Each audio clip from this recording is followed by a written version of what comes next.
Hey, what's up, guys? Today's video, I'm going to be teaching you some simple tricks that you can that you can show your friends that will really show that you're a cool cuber. They may look at it and be like, "Oh man, he's fast," or "He's really good."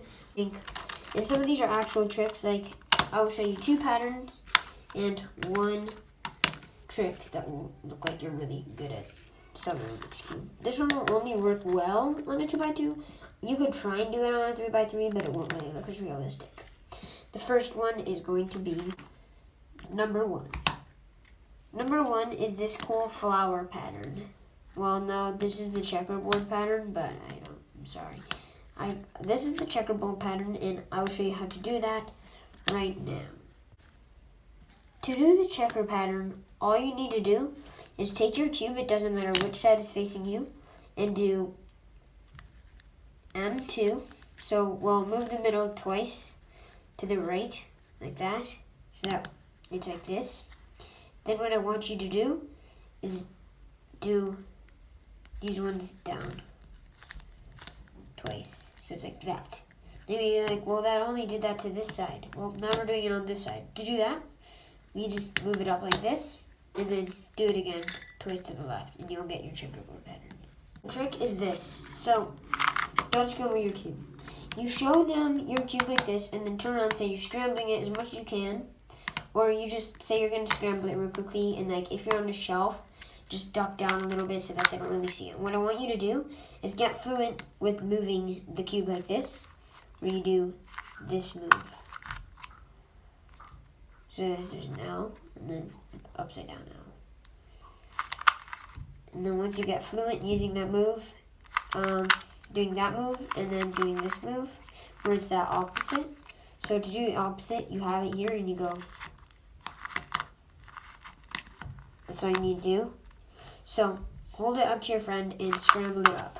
Don't actually, just do this trick. So do the trick, where you move it down to this position. And then you'll be showing them this side, and they'll think, okay, it's totally scrambled. On your side, it'll look like this, okay?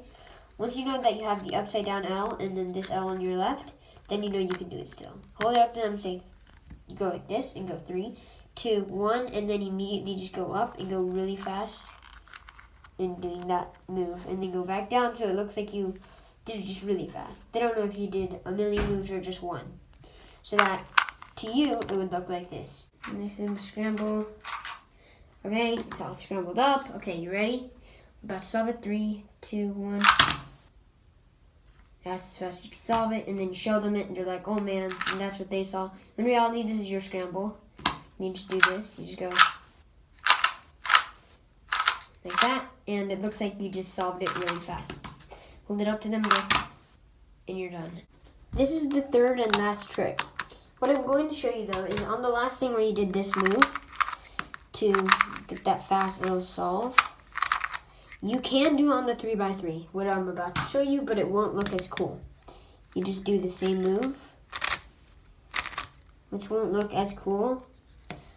Their side will just look like that, so it won't actually be that crazy if you solve it for them that fast. So it's be like, yeah, I know you did it, like, and you can see it's not that good. To do the flower pattern, you make it by taking your cube, doesn't matter how you hold it, and do the middle twice like that. Then do the bottom twice. So, and then do the middle twice again. And I did it wrong. Wait. Okay, do the middle twice to bring it like this, in this position. Then you do the top twice. And then you do the Then you do Then you move it out of the way, that piece like that, and then you bring this piece down, and then you move over the side, and then you have